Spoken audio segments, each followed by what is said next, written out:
Historia nuk matet vetëm me vite, por me gjurmët që lë pas. Sot, në ditën e lindjes së Gjergj Kastriotit Skënderbeut, rikthehemi pas në kohë për të kujtuar forcën, mençurinë dhe sakrificën e heroit ton kombëtar. Sot, pas shekujsh, emri i tij vazhdon të frymëzojë breza të tërë. Gjergj Kastrioti Skënderbeu nuk ishte vetëm një prirës lufte. Ai ishte zemra e qendresës shqiptare. Kujtimi për të mbetet i gjallë, ashtu si historia që ai shkroi.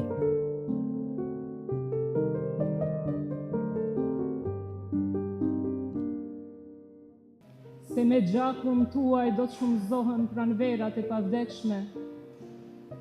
E zogjët do të ndërtojnë qerë dhe plisat tuaj të tretur. Fotografitë dhe artefaktet që profesori Fadil Bytyqi ka grumbulluar janë për të çmu dhe për të vlerësu për dëshirën dhe vullnetin e tij.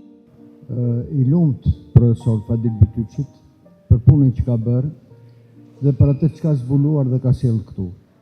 Sepse Gjergj Kastrioti Skënderbeu është po kaq i njohur sa që është në Shqipëri, ka qenë gjatë 5 shekujve deri në Skoci, deri në Irlandën e Veriut.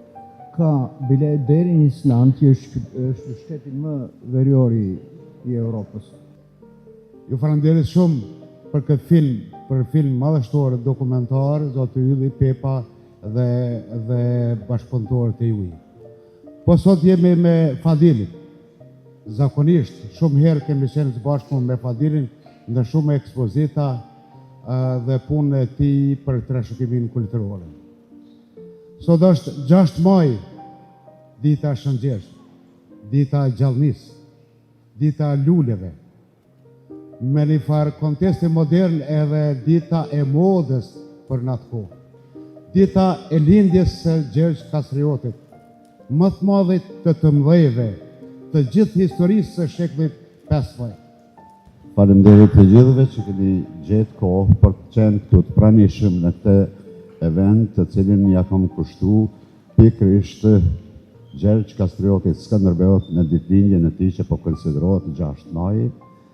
Pra desha t'i ofroj publikut madhështinë përmes këtyre dokumenteve këtu në Suharekën tonë të dashur, për të parë edhe një herë se secili duhet lëviz një guri të vogël për të ndërtuar një kalat të qëndrueshme përballë të gjitha këtyre tendencave për diskreditimin e boshtit kurrizor apo shtyllës kurrizore të kombit tonë. Koha kalon, perandorit bien, por figurat që mbrojnë identitetin e një kombi mbetën të pavdekshme. Në këtë 6 maj, përulemi me respekt para figurës së Gjergj Kastriotit Skënderbeut, heroit që i dha zë lirisë shqiptare.